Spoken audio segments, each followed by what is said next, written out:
السلام علیکم ورحمۃ اللہ وبرکاتہ نحمده ونصلی علی رسوله الکریم اما بعد فاعوذ باللہ من الشیطان الرجیم بسم اللہ الرحمن الرحیم ولا تأكلوا أموالكم بينكم بالباطل وتدلوا بها إلى الحكام لتأكلوا فريقا من أموال الناس بالإثم وأنتم تعلمون صدق اللہ العظیم۔ آج انشاءاللہ سورۃ البقرہ کی آیت نمبر 188 سے شروع کریں گے۔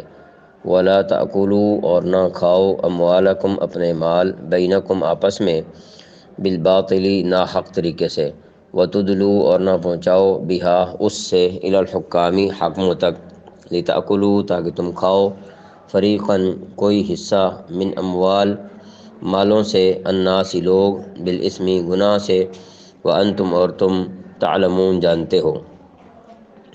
وَلَا تَأْكُلُوا أَمْوَالَكُمْ بَيْنَكُمْ بِالْبَاطِلِ اور آپس میں ایک دوسرے کا مال ناحق طریقوں سے نہ کھاؤ۔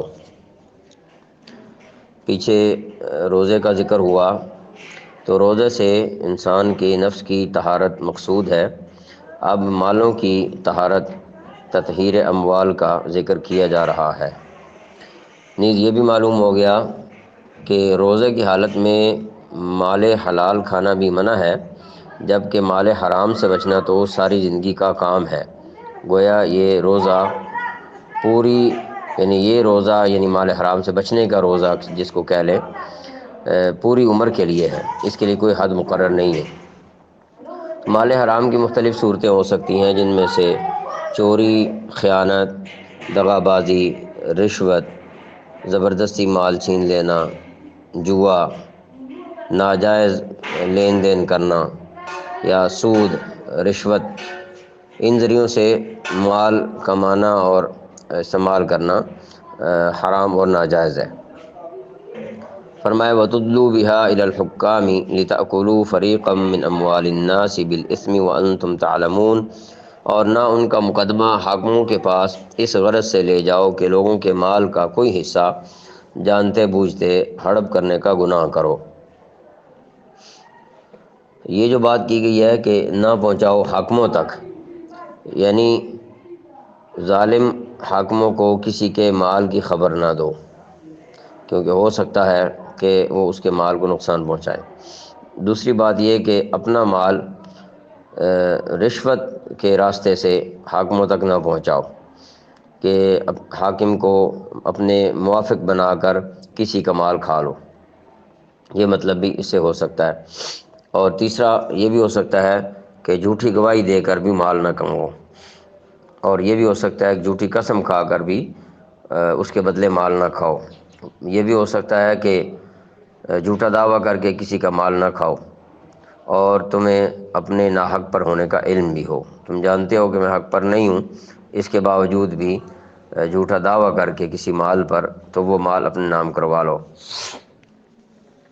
پچھلی آیت میں تقوی اختیار کرنے کا ذکر تھا، تو پرہیزگار بننے کے لیے حرام سے بچنا بھی ضروری ہے، اس لیے فرمایا کہ کسی بھی باطل اور ناجائز طریقے سے ایک دوسرے کے مال نہ کھاؤ، اسی سے تقوی حاصل ہوگا۔ یسألونک عن الاہلہ، آیت نمبر 199۔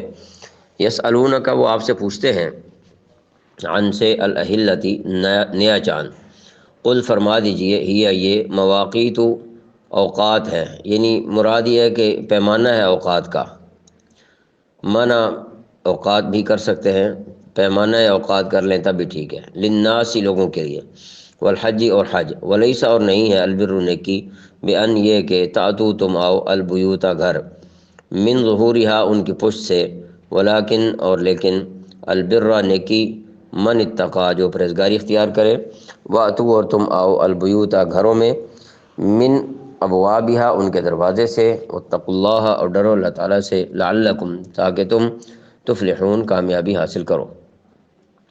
یسألونک عن الاہلہ لوگ آپ سے نئے مہینوں کے چاند کے بارے میں پوچھتے ہیں، تو یاد رہے کہ آفتاب یعنی سورج ہمیشہ ایک صورت اور ایک حالت پر رہتا ہے، اور چاند کی صورت بدلتی رہتی ہے اور اس کی مقدار جو ہے وہ بڑھتی کم ہوتی رہتی ہے۔ اس لیے لوگوں نے چاند کے کم زیادہ ہونے کی وجہ آپ صلی اللہ علیہ وآلہ وسلم سے پوچھی۔ اس پر یہ آیت نازل ہوئی۔ یہاں ان احکام کا ذکر ہے جن کا تعلق چاند کے ساتھ ہے، جیسے روزے کا ذکر، آگے چل کر حج کا ذکر، مال کے ذریعے سے زکوٰۃ کا ذکر، اور اسی مناسبت سے یہاں پر یہ چاند کے بارے میں سوال کیا گیا، اور اس کے متعلقہ احکام بھی یہاں پر ذکر ہو رہے ہیں۔ تو یہ بات ذہن میں رہے کہ دنیا میں دو قسم کے حساب چلتے ہیں، ایک شمسی کہلاتا ہے اور دوسرا قمری۔ ہندوؤں کے ہاں اپنے الگ مہینے ہیں، جیسے جیٹھ، ہاڑ وغیرہ، اور ان کا تعلق بھی سورج کے ساتھ ہے۔ عربی میں پہلی رات کا چاند ہلال کہلاتا ہے، دوسرے کو قمر کہتے ہیں، اور 13ویں، 14ویں، 15ویں کو بدر کہا جاتا ہے۔ چاند کا گھٹنا بڑھنا دیکھ کر لوگوں نے آپ صلی اللہ علیہ وسلم سے سوال کیا، جس کا جواب اس آیت میں دیا گیا ہے۔ تو کیا جواب دیا گیا؟ قل ہی مواقیت للناس والحج، آپ انہیں بتا دیجئے کہ یہ لوگوں کے اور حج کے اوقات متعین کرنے کے لیے ہے۔ لوگوں کے یعنی لوگوں کے اوقات سے مراد جو ہے لوگوں کے مختلف معاملات کے اوقات، ان کے ذریعے سے لوگ عبادات کے اوقات پہچانتے ہیں۔ مثلا روزہ، اور عورتوں کی عدت، عیدین کی نمازیں، زکوٰۃ کی ادائیگی، جو کہ قمری مہینوں کے حساب سے ہونی چاہیے، کیونکہ انگریزی مہینوں کی نسبت 35-36 سالوں کے بعد چاند کا ایک سال اضافی ہو جاتا ہے، کیونکہ ہر انگریزی مہینہ 30 یا 31 کا ہوتا ہے سوائے فروری کے، اور قمری مہینوں میں کوئی بھی 31 کی طرف نہیں جاتا، بلکہ 30 یا 29 کا ہوتا ہے۔ تو اس لحاظ سے دیکھا جائے کہ جن کی عمر 70-72 سال ہوگی اور وہ صاحب نصاب بھی رہیں، تو اتنی عمر میں 2 قمری سال کا جو اضافہ ہوگا اس کی زکوٰۃ رہ جائے گی۔ تو زکوٰۃ ادا کرنے کے لیے کوئی مہینہ شریعت کی طرف سے مقرر نہیں ہے، نہ رمضان شریف کا، نہ رجب کا۔ جب بھی بندہ صاحب نصاب ہو، قمری تاریخ نوٹ کر کے سال کے بعد زکوٰۃ ادا کرے۔ اور یہ جو لفظ میقات ہے، میقات اس الگ کو کہتے ہیں جس سے وقت کی شناخت ہوتی ہے۔ وَلَيْسَ الْبِرُّ بِأَن تَأْتُوا الْبُيُوتَ مِن ظُهُورِهَا، اور یہ کوئی نیکی نہیں ہے کہ تم گھروں میں ان کی پشت کی طرف سے داخل ہو۔ بعض اہل عرب کا یہ طریقہ تھا، معمول تھا ان کا، کہ اگر حج کا احرام باندھنے کے بعد انہیں کسی ضرورت سے گھر واپس جانا پڑتا تو وہ گھر کے عام دروازے سے داخل ہونے کو ناجائز سمجھتے تھے، اور ایسی صورت میں گھر کے پچھلے حصے سے داخل ہوتے تھے، خواہ اس کے لیے انہیں گھر میں نقب ہی کیوں نہ لگانی پڑے۔ تو یہ آیت اس فضول ان کی رسم کو بے بنیاد قرار دے رہی ہے، یہ کوئی نیکی کا کام نہیں ہے جو تم کر رہے ہو۔ وَلَٰكِنَّ الْبِرَّ مَنِ اتَّقَىٰ، بلکہ نیکی یہ ہے کہ انسان تقوی اختیار کرے۔ وَأْتُوا الْبُيُوتَ مِنْ أَبْوَابِهَا، اور تم گھروں میں ان کے دروازوں سے داخل ہوا کرو۔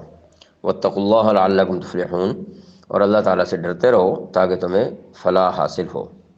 آیت نمبر 190، وَقَاتِلُوا، اور تم لڑو، فی سبیل اللہ، اللہ کے راستے میں، الذین، وہ جو کہ یقاتلونکم، تم سے لڑتے ہیں، ولا تعتدوا، اور زیادتی نہ کرو، ان اللہ، بے شک اللہ تعالیٰ، لا یحب، نہیں پسند کرتا، المعتدین، زیادتی کرنے والوں کو۔